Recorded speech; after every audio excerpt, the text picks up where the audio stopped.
Shalom dan salam damai kepada saudara-saudari yang seiman dalam Kristus. Mari kita mendengarkan suara firman. Alkitab teks Perjanjian Lama ini diterjemahkan berdasarkan teks Ibrani dan Aram, dan Perjanjian Baru diterjemahkan daripada teks Yunani melalui Lembaga Alkitab Indonesia. Jika ingin membantu channel ini untuk terus berkembang dan terus memuliakan Tuhan, kami menjemput saudara-saudari untuk menekan button subscribe agar yang lain dapat mendengar firman Tuhan dan juga berkat. Amin. Kitab Keluaran bab 13 hingga 15. Ketetapan tentang anak sulung, hari raya roti tidak beragi. Berfirmanlah Tuhan kepada Musa, kuduskanlah bagiku semua anak sulung, semua yang lahir terdahulu dari kandungan pada orang Israel, baik pada manusia maupun pada hewan. Akulah yang empunya mereka. Lalu berkatalah Musa kepada bangsa itu, peringatilah hari ini, sebab pada hari ini kamu keluar dari Mesir, dari rumah perbudakan, karena dengan kekuatan tangannya Tuhan telah membawa kamu keluar dari sana. Sebab itu tidak boleh dimakan sesuatu pun yang beragi. Hari ini kamu keluar dalam bulan Abib,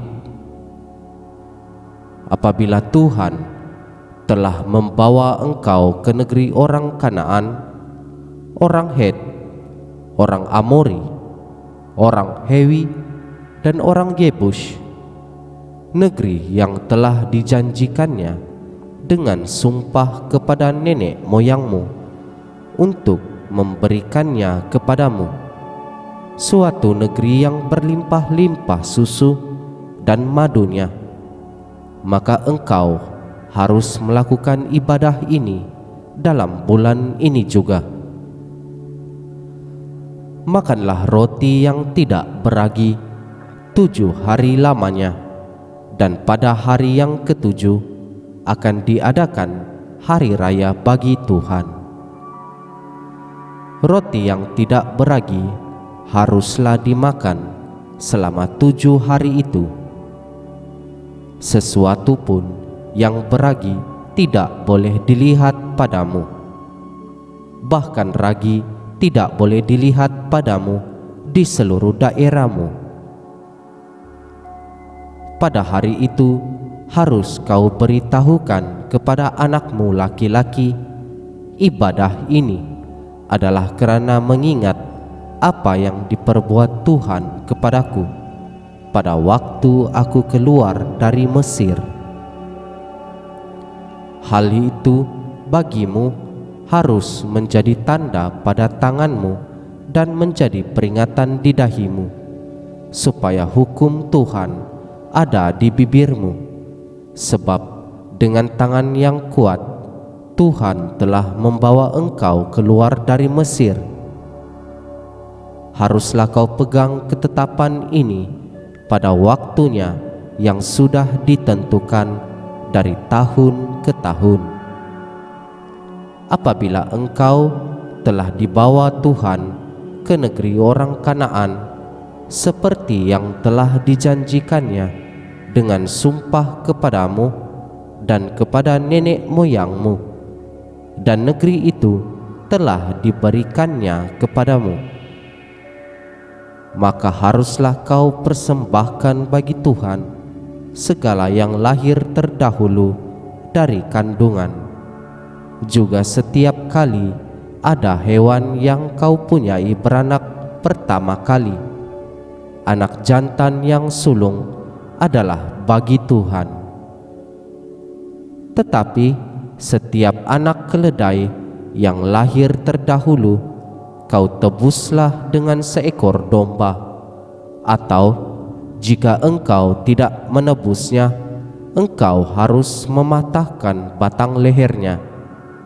Tetapi mengenai manusia, setiap anak sulung di antara anak-anakmu lelaki haruslah kau tebus. Dan apabila anakmu akan bertanya kepadamu di kemudian hari, apakah artinya itu? Maka haruslah engkau berkata kepadanya dengan kekuatan tangannya, Tuhan telah membawa kita keluar dari Mesir, dari rumah perbudakan. Sebab ketika Firaun dengan tegar menolak untuk membiarkan kita pergi, maka Tuhan membunuh semua anak sulung di tanah Mesir, dari anak sulung manusia sampai anak sulung hewan.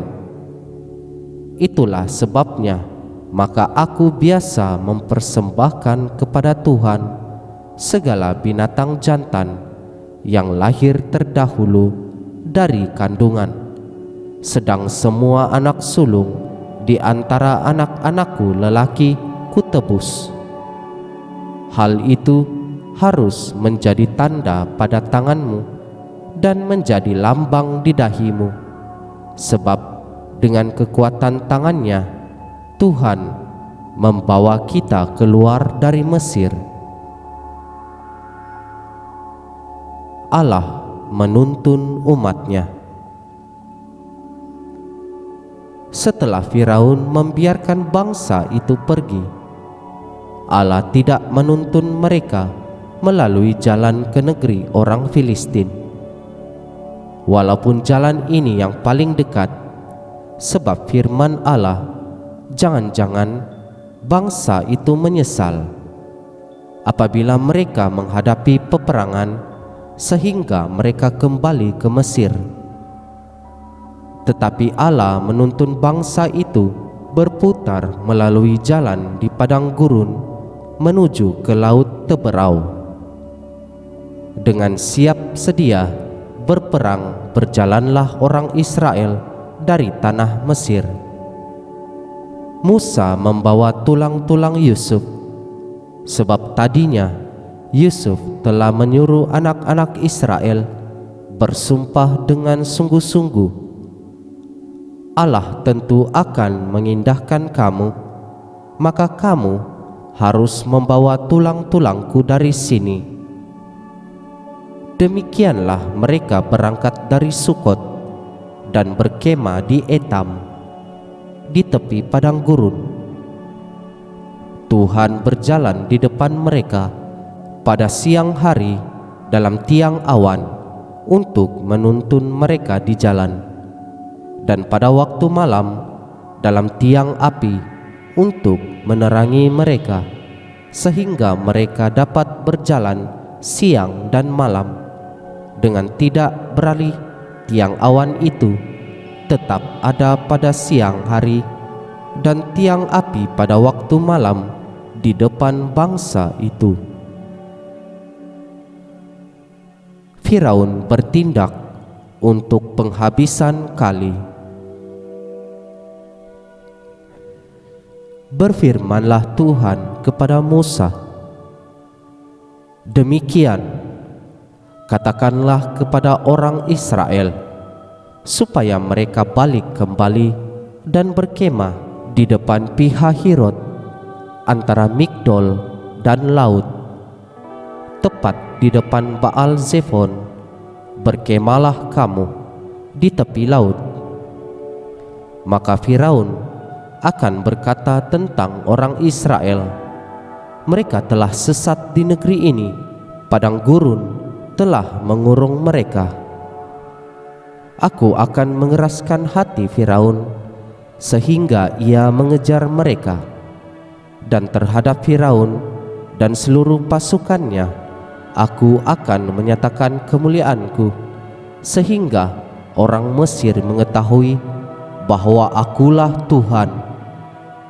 Lalu mereka berbuat demikian.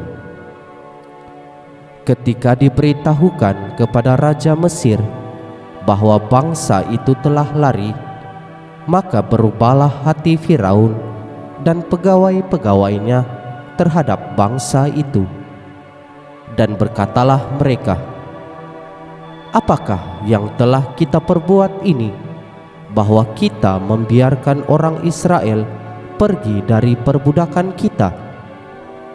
Kemudian ia memasang keretanya dan membawa rakyatnya serta.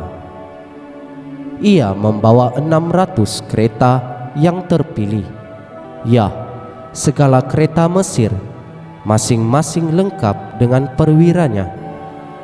Demikianlah Tuhan mengeraskan hati Firaun, raja Mesir itu, sehingga ia mengejar orang Israel. Tetapi orang Israel berjalan terus, dipimpin oleh tangan yang dinaikkan. Adapun orang Mesir, segala kuda dan kereta Firaun, orang-orang berkuda dan pasukannya, mengejar mereka dan mencapai mereka pada waktu mereka berkemah di tepi laut dekat Pi-hahirot di depan Baal Zephon. Ketika Firaun telah dekat, orang Israel menoleh, maka tampaklah orang Mesir bergerak menyusul mereka. Lalu sangat ketakutanlah orang Israel, dan mereka berseru-seru kepada Tuhan. Dan mereka berkata kepada Musa, "Apakah karena tidak ada kuburan di Mesir, maka engkau membawa kami untuk mati di padang gurun ini? Apakah yang kau perbuat ini terhadap kami dengan membawa kami keluar dari Mesir? Bukankah ini telah kami katakan kepadamu di Mesir, janganlah mengganggu kami dan biarkanlah kami bekerja pada orang Mesir, sebab lebih baik bagi kami untuk bekerja pada orang Mesir daripada mati di padang gurun ini." Tetapi berkatalah Musa kepada bangsa itu, "Janganlah takut, berdirilah tetap dan lihatlah keselamatan dari Tuhan yang akan diberikannya hari ini kepadamu. Sebab orang Mesir yang kamu lihat hari ini tidak akan kamu lihat lagi untuk selama-lamanya.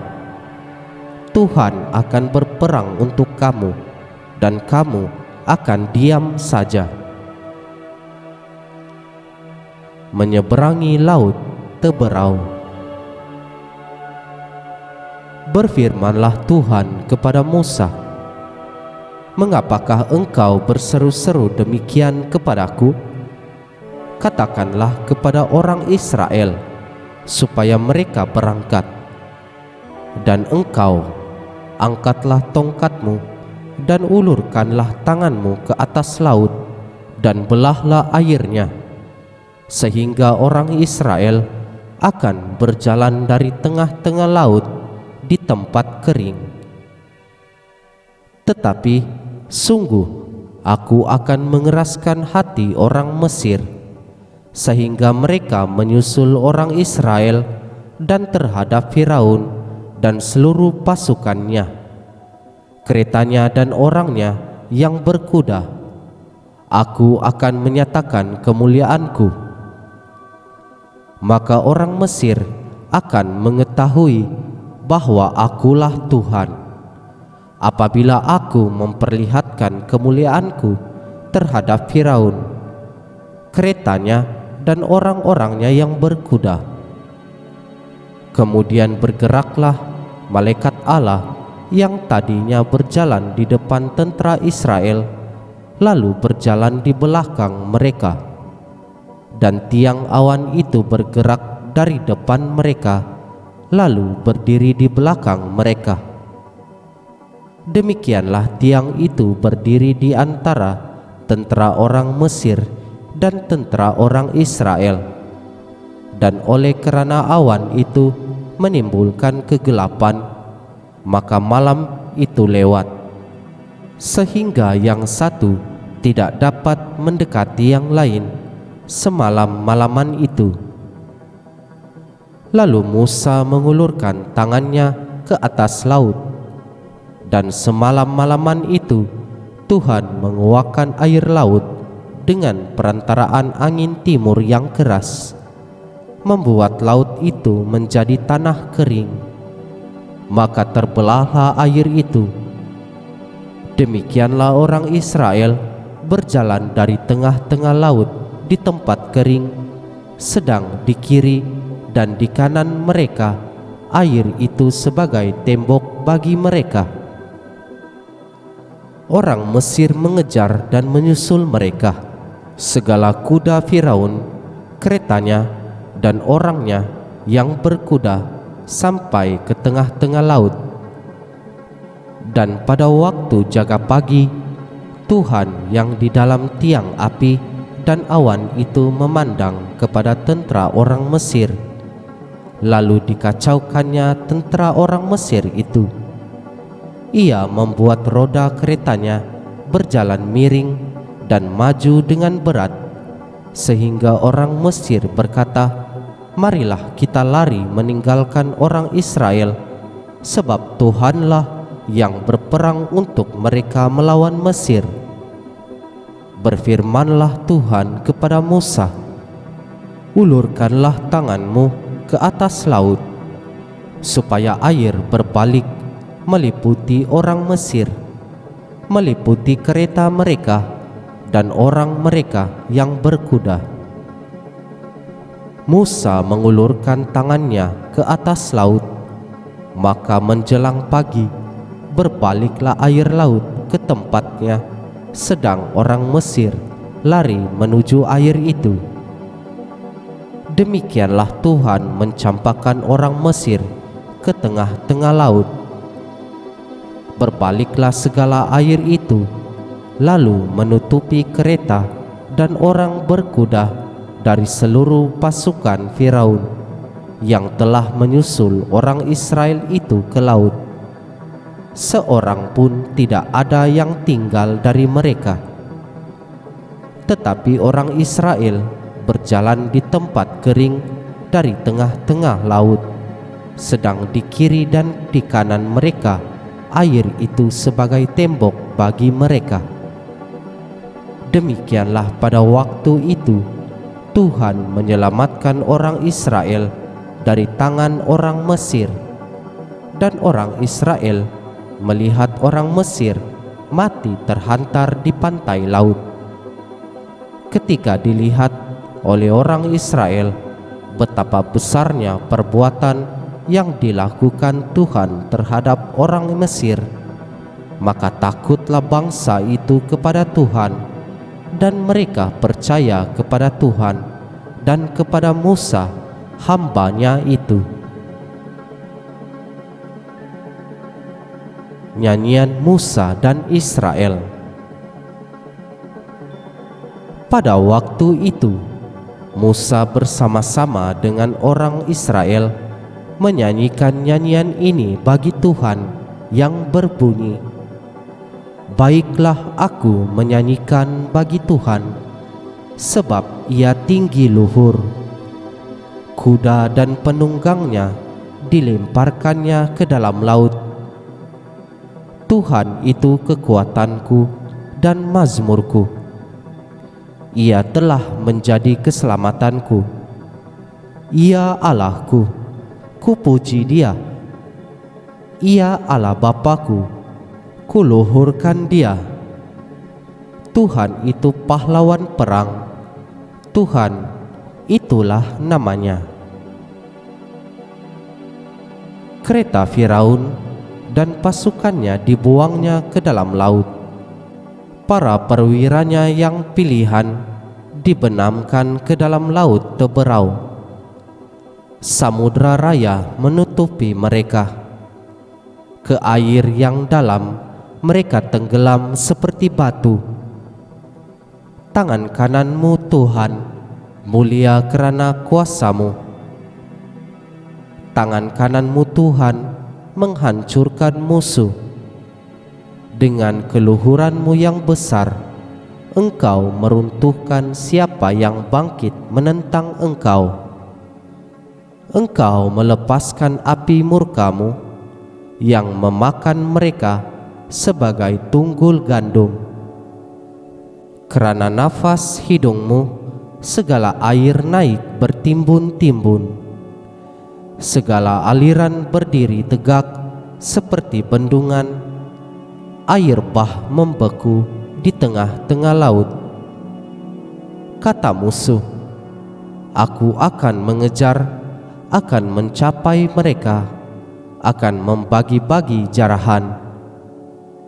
Nafasku akan kulampiaskan kepada mereka, akan kuhunus pedangku. Tanganku akan melenyapkan mereka.